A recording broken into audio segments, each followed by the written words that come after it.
Hello everybody, my name is Will, I'm English, and that is the most enthusiasm I've displayed since atmospheric CO2 is 350 parts per million. So you may have guessed that I'm a climate scientist, and specifically I study Antarctic sea ice.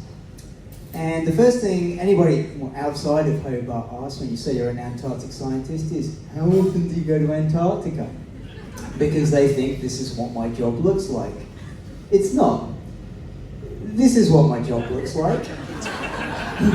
I stare at a screen, I sit in a cubicle, and I answer really annoying emails. Apparently Joel doesn't get as many annoying emails as I do, because he looks a lot happier. So you're probably thinking one of two things. What the hell is Antarctic sea ice, and why should I care anyway?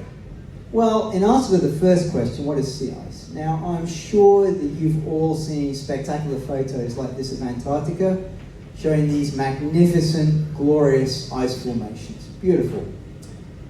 That's an iceberg. I'm not interested in icebergs. See the flat, dull scum in front? That's what I'm passionate about. Sea ice is frozen seawater. It's a little flat, it's a little grey, it's quite salty, which is exactly how people describe me. So you can see why I do this gig, that I'm a massive nerd, but you should care about this story too, because it could end up affecting you. So the first thing you need to know about sea ice is that it's reflective. Now, the people at the back will not have realised, but I'm actually bald. I was hoping that by this stage in my life I'd be a silver fox, but I caught mange.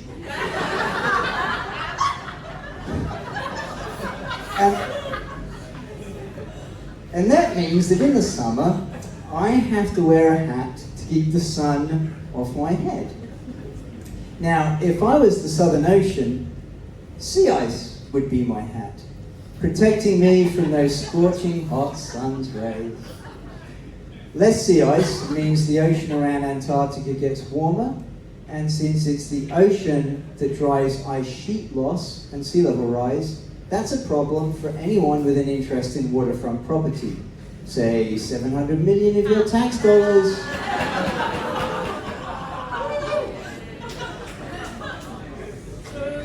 Anyone here from Ferntree? No? Mount Nelson?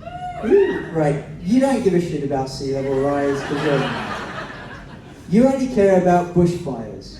And fire and ice, they don't go together, right? Well, think again. Sea ice helps the Southern Ocean absorb 70% of the heat that we're trapping on our planet through our carbon emissions. Less heat going in the ocean means more heat going in the atmosphere. That means more droughts, more bushfires. Ironically, it also means more floods. I'd argue that almost everybody in Australia over the next century will be indirectly affected somehow by Antarctic sea ice. So now I've got your attention, I've got a question for you all. Who here has been completely devastated by a breakup that you didn't see coming? Totally blindsided you, but when you thought about it afterwards, you maybe noticed a few warning signs.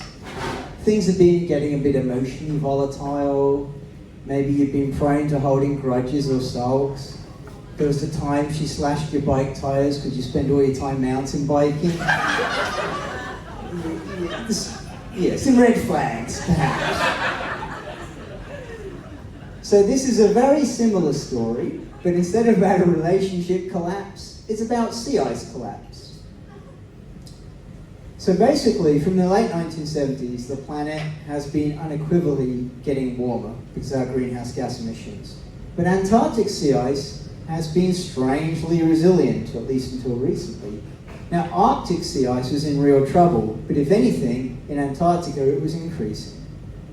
We used to write papers about how stable Antarctic sea ice was. We were like that nauseating happy couple that, it's so happy, you know. Ooh, it's so sad what's happening in the Arctic. It's the polar bears that I feel bad for. Yeah, we were unbearable. Climate models told us that Antarctic sea ice should be melting, but we weren't going to listen to the models because, you know, we had something special. But then in 2016, something unexpected happened. No, go away, buddy. Antarctic sea ice suddenly took a crash. And it was really unexpected, but at the time we thought it was just a blip, a one-off, a rough patch. But it's stayed low ever since. In fact, every single summer since then has been, except for one, has been one of the lowest on record. But it was last year, 2023, that reels really fell off. Because we started losing sea ice in the winter. So in the past, winter sea ice in Antarctica hadn't been that interesting. It always gets really cold down there, and the ocean places a constraint on where the ice can be. So winter sea ice had always been strong, stable, robust. It was summer sea ice that was a bit unpredictable and shifty.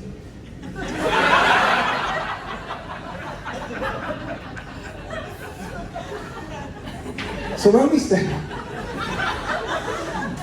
I don't like the amount that you're laughing at.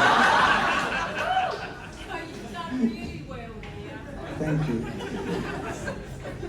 So when we started losing ice in winter last year, we knew that things were really changing and we had to look for answers.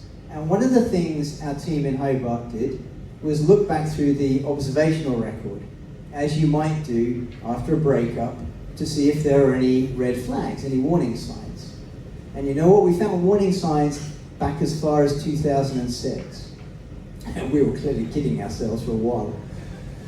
So the first thing we found was that the variability of the sea ice, how much it fluctuates from 1 month to the next, had more than doubled since 2006. In relationship terms, things have been getting pretty volatile. The other thing we found was that the memory of the sea ice, how long it takes for the anomaly to revert back to normal, had gone from just a few weeks to over 6 months. Now in statistics, we call that autocorrelation. In a relationship, it's called being a massive sook. Now, whether you're in a relationship or you're a dynamical physical system like sea ice, increased volatility and increased autocorrelation are both signs of an abrupt critical transition. And we know what that means, yet never anything good. So in retrospect, we really shouldn't have been that surprised by last year. The warning signs had been around for a while. So because the big question is, what happens now? What's going to happen next? Well, the consensus view amongst the sort of dozen or so Antarctic sea ice experts around the world is we haven't got a fucking clue. No, seriously, our science cannot keep up with how quickly this system is changing. Now, I start every single day by checking the previous day's satellite data, which used to be kind of nerdy. All right, it's still a bit nerdy, but now it's like a soap opera. It's drama. It's like, will it recover? Will we see a repeat of last year? Will Brian find out that he's not the father of Doris's egg? By the way, those are Adelie penguins. They're supposed to be monogamous, but they're notoriously slutty, so anyone's guess who where that egg came from. But enough, who am I to judge? Back to sea ice. Despite that uncertainty, we are fairly confident that sea ice is not going to return to those 2015 levels anytime soon. And even if they did, it would be a temporary reprieve. And that means that those few sea ice researchers like us around the world really need the resources to figure out what that means. Because honestly, no amount of relationship counselling without positive action is going to fix this problem. Thank you very much, ladies and gentlemen.